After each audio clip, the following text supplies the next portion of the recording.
Hey everyone, welcome to this week's AI Meal Show. Jinchao and I didn't sync up on who was gonna drag today. So anyway, We're waiting for Marina for a second. Where's Marina? Yeah. Marina is not here today. She couldn't get here because of work situation. So anyway, we'll miss her today. Yeah. Unexpected for her not to be able to be here. But how are you doing, Jinchao? You doing well? Not too bad. Not too bad. I thought you're gonna say I expect she's not gonna be here. Oh, look, she's saying hola there. She's saying hello, and she's. It doesn't say she's live, but she said hello into the chat there. Do you see that? I do see that. Yeah. See, And let's see. she is the audience, and we do all the work. Really? I'm telling her she's got. I didn't tell her she's becoming more American every day, getting immigrants to work for her. Yeah. Mexicans and Chinese, and getting this all work for her. So they, Two they, very hardworking people, right? yeah, exactly, exactly. She's out Right. there living the dream, and we're here, carrying the work. Yeah. We are carrying the dream. She is living the dream at the moment. There you go. There you go. We're carrying her dream. Yeah. So welcome everybody. So today, it's an interesting. We're going to talk about the new copilots for developers, vibe coding, right? As it's called. Um, Yeah. how, Yeah. how do you Like find vibe coding, Chow? I find that you need to know the basic of programming to do that at the moment. I mean, Yeah, it's the same. It's the same as basically Gen AI. Even you have like deep search models or whatever, all those models to do. But if you are very broad um, in your prompt, you never really get the good results. You have to know your code, what it does is supposed to do. Each of the functions, modules, other file connects to it, described in a way is really clear to the LLM, and you will get amazing result. It really save you time. But if you are building a full app per se, every time you're building it, the result might be different. yeah. Yeah. To fix things, I think is really cool. Very, very fast, very efficient. Yeah. Well, this is yeah. I find that it does work really well in certain circumstances, and what I mean by that is, like if you know yourself, like you say you have to know everything, and if you don't know all of that, and Mhm. you ask to code something, it's going to be too general, not specific. But now they're starting to get into where it's more, I'm not going to say integrated, but it's more understanding the context of Yeah. everything, of what your local. So I'm going to show some today, demo some ones. We have some Claude code. We're going to look at Google Colab with Gemini, and then we'll look at Anaconda, which is an interesting one. So if you have any questions, we've got quite a few viewers and there. If anyone has any questions, please feel free to ask as we're going to cover these today.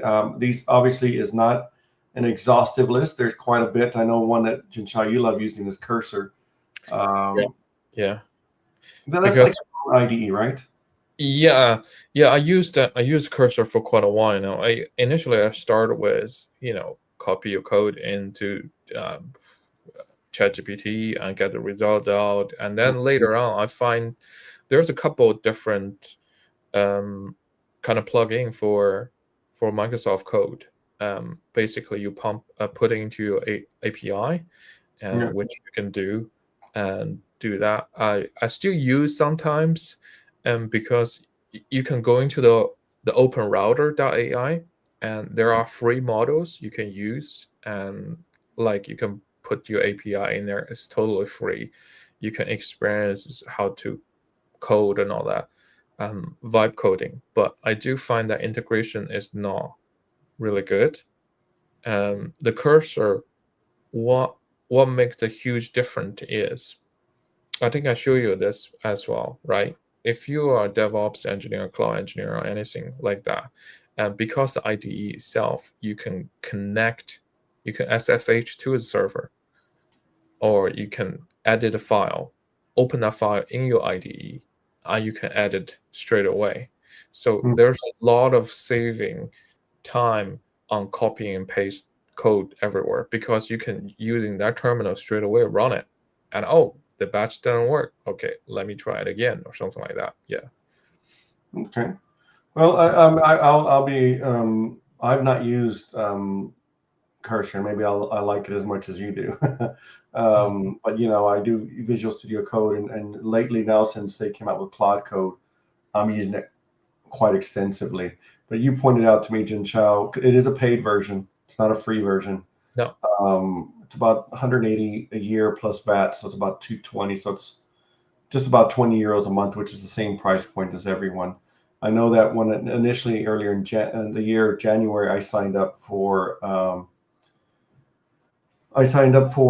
Copilot, Microsoft Copilot, and that was 100 euros for the year. So I tried that one, but we're going to look at Gemini tonight, which is free, and then Anaconda has their versions, and they've got some free versions as well. Mhm. So let's get stuck in here. Let's get right into it. Hold on a second. Yeah. So I've opened up. I'll just show you here. Let me share my screen. And there was some comments there. I would ask that people would be respectful. Let's just a second here. We welcome comments, but I ask that people be respectful when they're commenting,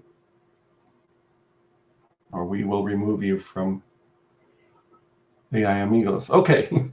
So I opened up. Here's my Anaconda Navigator.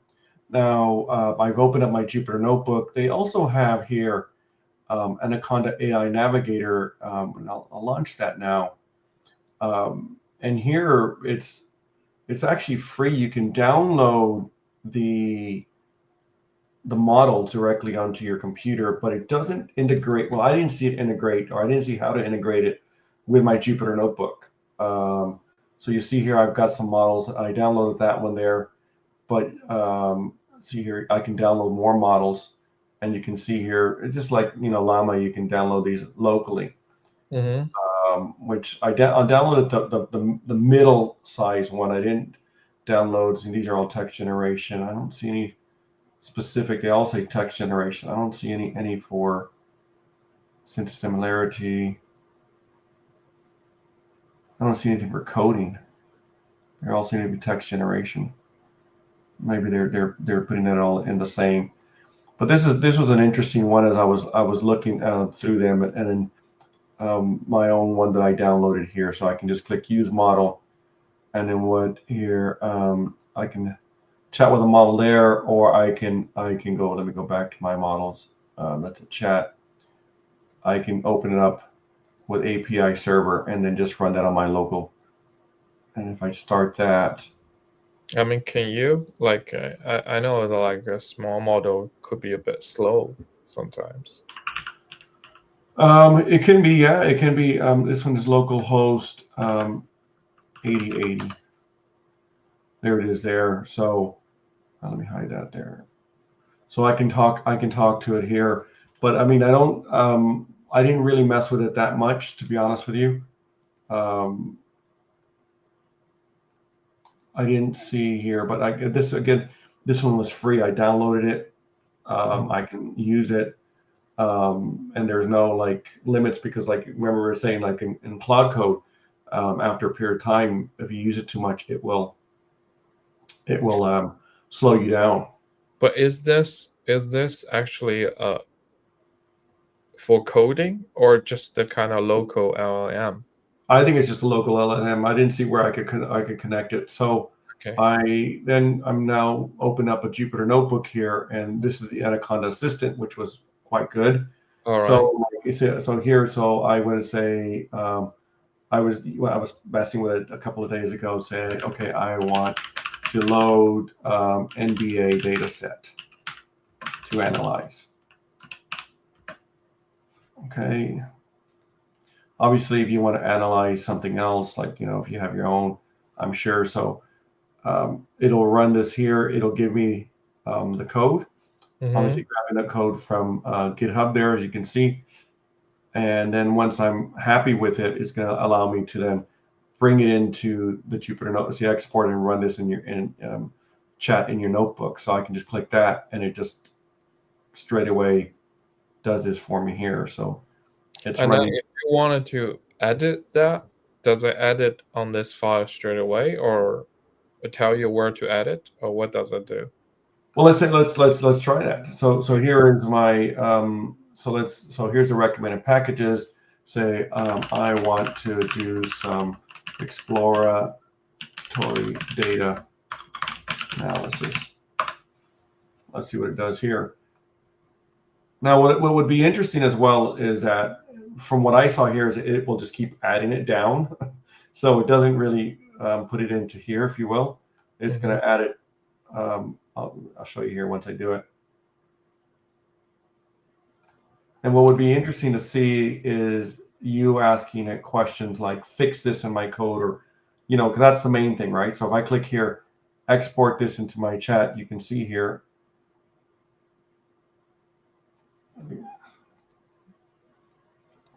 You can see it added it down here rather than, and then you can see you start to debug the active code cell. So it just works within, look how many times it added it there. So, and every time it's bringing in new ones. So if I go here and view the table of contents, I mean, look at that there, Anaconda assist, Anaconda assist, assistant, or they're all assistants anyway. So it does do that, and that could be take a long time. Would you agree with that?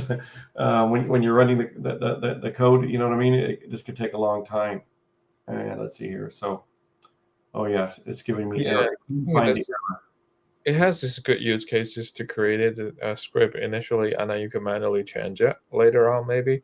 But that doesn't. It might help a lot on the data scientist side who use Anaconda, but it doesn't help me that much. Like a lot of our work is updating, upgrading stuff. You hardly write a brand new script or something yourself. So that's a large part of the kind of daily for IT people, right? I wouldn't find this. I guess for myself, I wouldn't find this very useful in my day to day. I'm finding it struggle now. So you're right in that extent, Jin-Chao, to that extent. This would be a bit of an issue, yeah. So then I have here I open up Colab, and if we just toggle there, okay, so I've agreed to using Gemini. Just say I want to analyze NBA data set. So again, this is starting from 0, right? So I think when you talk about like vibe coding, right? So I accept an auto run. The thing is that you want to build an app. The thing is, right? Is that would you agree with that, John? I want to build an app so people can log in, can view it, or whatever the app may be. So here, enter the file name of the data set. I don't have a file name. So that's the main part of the problems, and so many people building it, and that's brilliant to try all the ideas to see your killer app. Maybe there's some marketplace for it, but once you enter that stage, and you need someone to manage the app to move it to the real production environment. It's different, right? Remember this woman on the TikTok was posting all the AI content, and then she was hiring a cloud engineer or IT person to help him manage the code to put into a production site. I was like, okay. All those, look at this $100 or whatever $1 million idea, right? All that. At the end of the day, the app she made, I still need the people to actually put it in. I'm not saying it right now is it has to be people to do that, but in the future it could be replaced. But right now, it's just not there yet. Well, I'm finding, and I cannot share code from work here. Obviously, this is not my work computer either. But I'm finding within the environment of work that it can see the different functions and files and connecting, and you can ask it questions, and it can map out your ecosystem, and then give in context responses. Yeah. which I find quite good, and using Visual Studio Code. So we can do a couple of things here that would that we can test out and just to see, right? But Yeah. in the Visual Studio Code, I'm sure many of you have this, but in Visual Studio Code, and I'll just go over to the extensions. You'll need to install the Claude Code for VS Code, and then once you install that, you close it out. You'll see up here in the top right hand corner, and I do have, which we did before, where you can look at the different chats, but it's this one here, the little copilot, so you can see. But if I click this here, there's my Claude Code assistant. So I can say here, I'll do the same question. I want to download and analyze NBA data set. Could you give me the link to download from GitHub and code to analyze the data set? So as we're going through there, you can see it's now looking, do you want to proceed with this web search? I click yes, and it's running now. I like the way the little text accomplishing musing. It'll say, let's see what it changes to in a minute. Coalescing. It changes to the whole thing there. Generating. Okay, well, that sounds about right. Spinning. So it's going out, and you can see it's working, found several, and so it shows you there what it's doing. It found several NBA data sets. Now I'm going to analysis notebook for you. I'll use a popular NBA data set to provide code to download it and analyze it. So it's doing this, and now it generates the code. Now it says, do you want to proceed with the notebook edits? I'll just say yes, and it will put the edits. So I'm going to click yes and don't ask again, because that way it'll just work away. But you can see smooshing. It's smooshing, Jin Chao.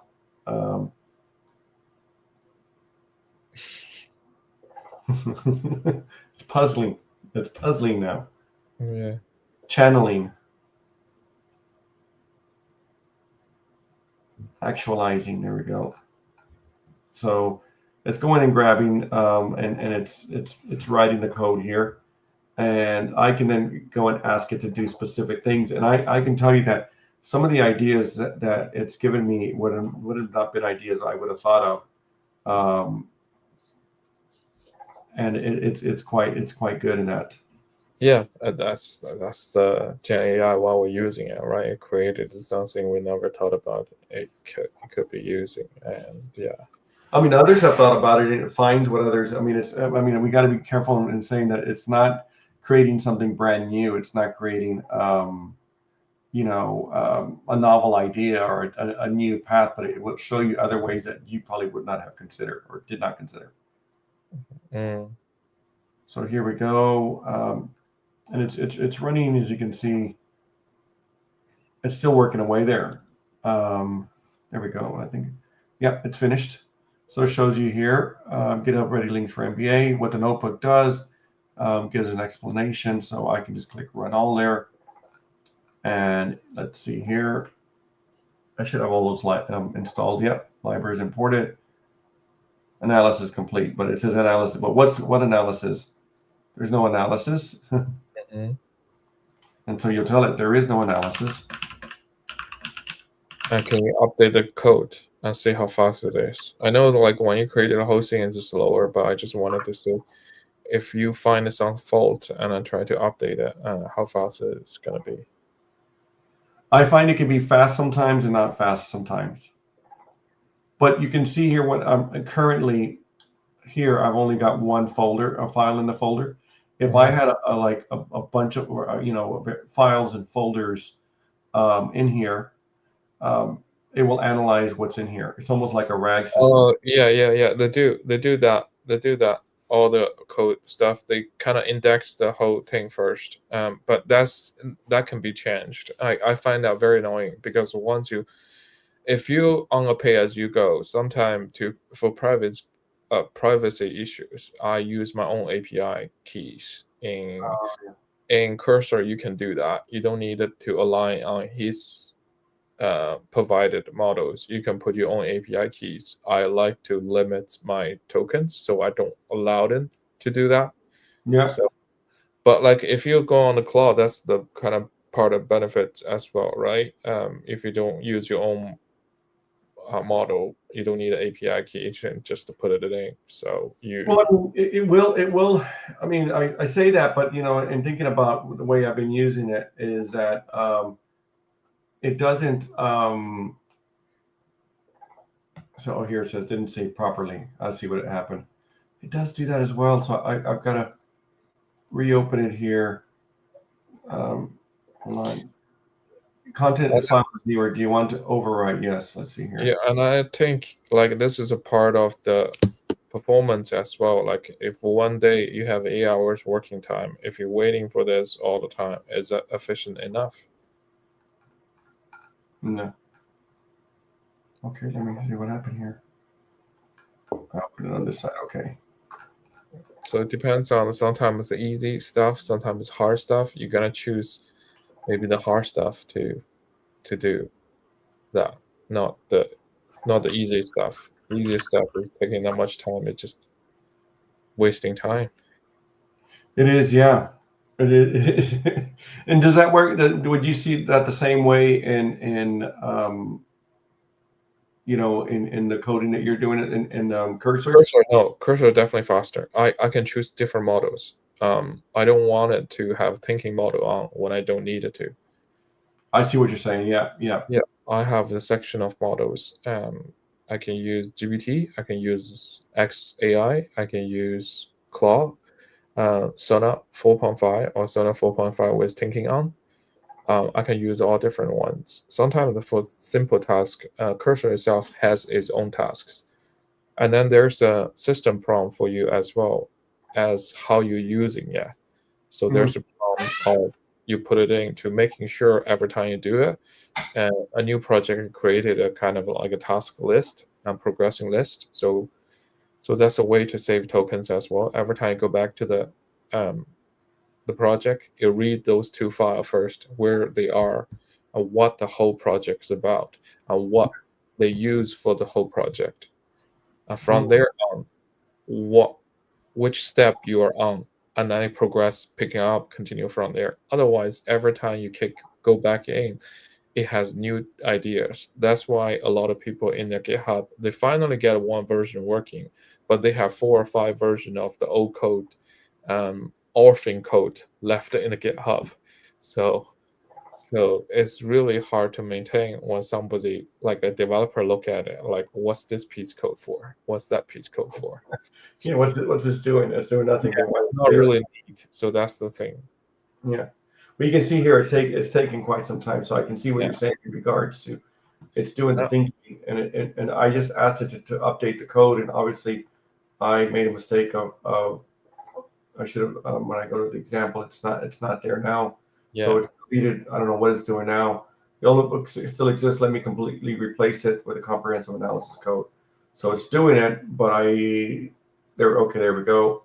Yeah, but I think there's another point as well. If you use this quite a while, I've been using it for almost a year, a little bit more now. Like the things is, if you have someone doesn't follow the best practice in coding, don't use vibe coding to fix his code or whatever. It won't be able to, because I have people writing the code like 5,000 lines. It's just not big enough for the token to read the whole lot. So it never changes correctly.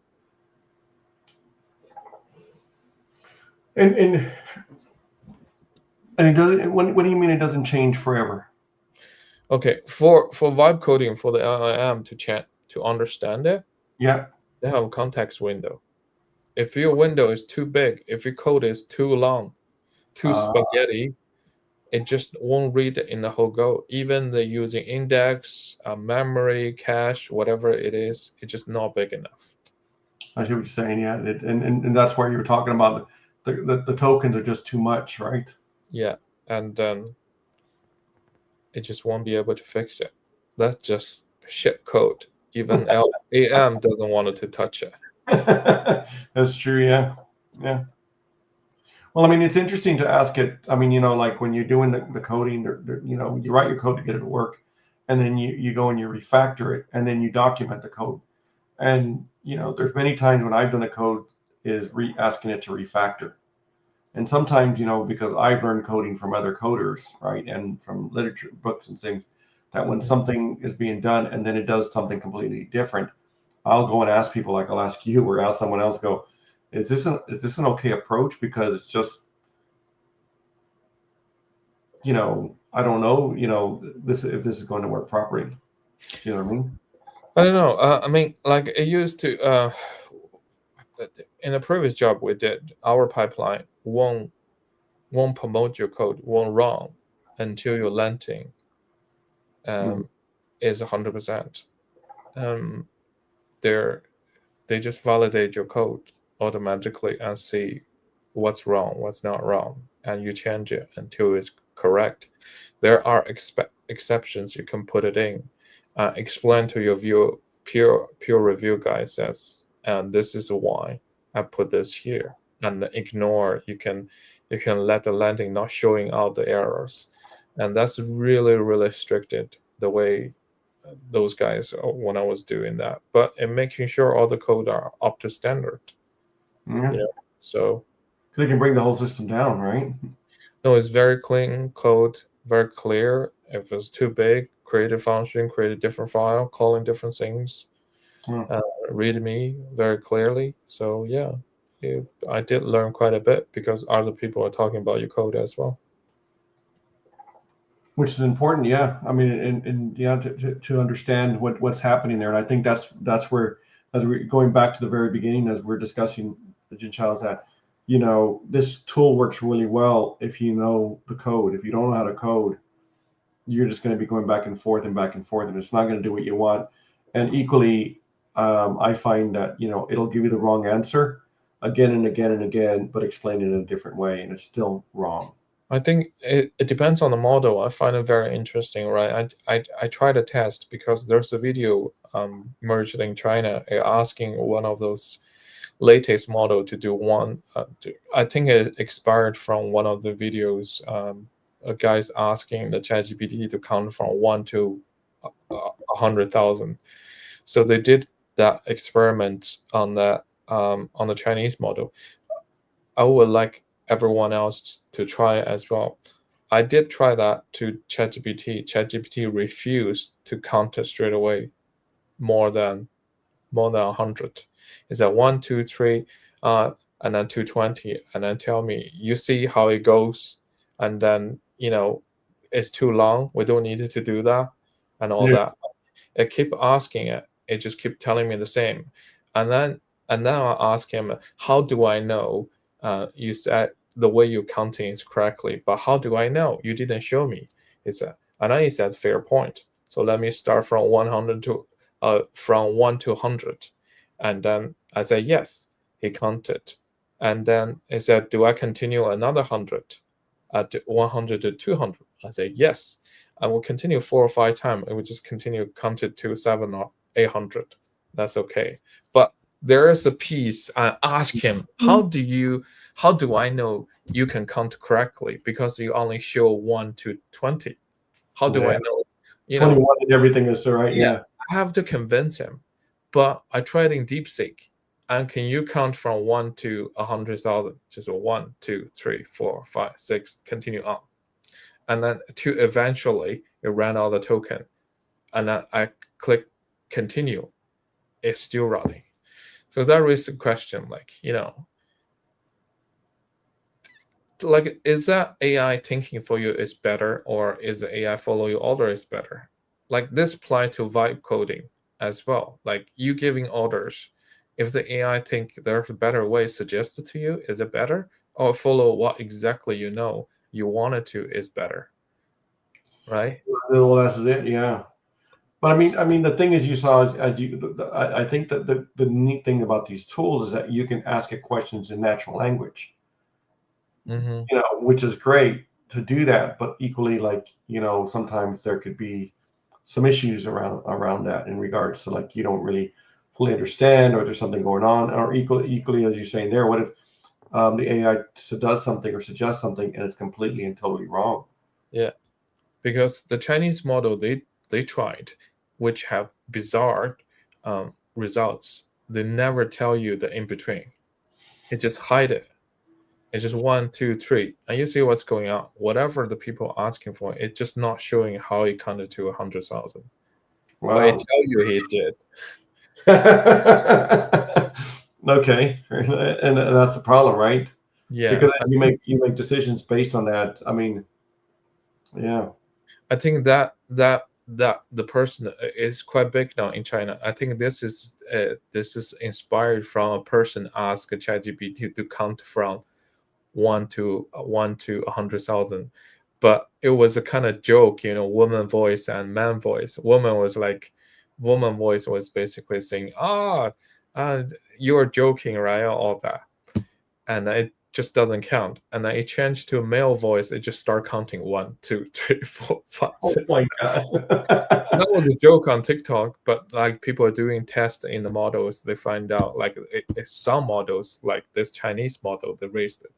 It's supposed to be the latest one. It just doesn't show you like ChatGPT. I was convincing it to actually show me how it count Yeah. in between, right? But you still can't take it granted. It did correctly to up to 800, but what about the rest? You know what I mean? So Yeah. Yeah. I know exactly what you, yeah. yeah, Well, and that's the thing is, like, when I've used it for, like, creating reports and stuff like this, right? And analyzing things. And yeah, then you going back and you go, like, no, that's completely wrong. yeah, And or you ask it a question, and it creates something, and you give it the data, and then it doesn't even use the data you gave it.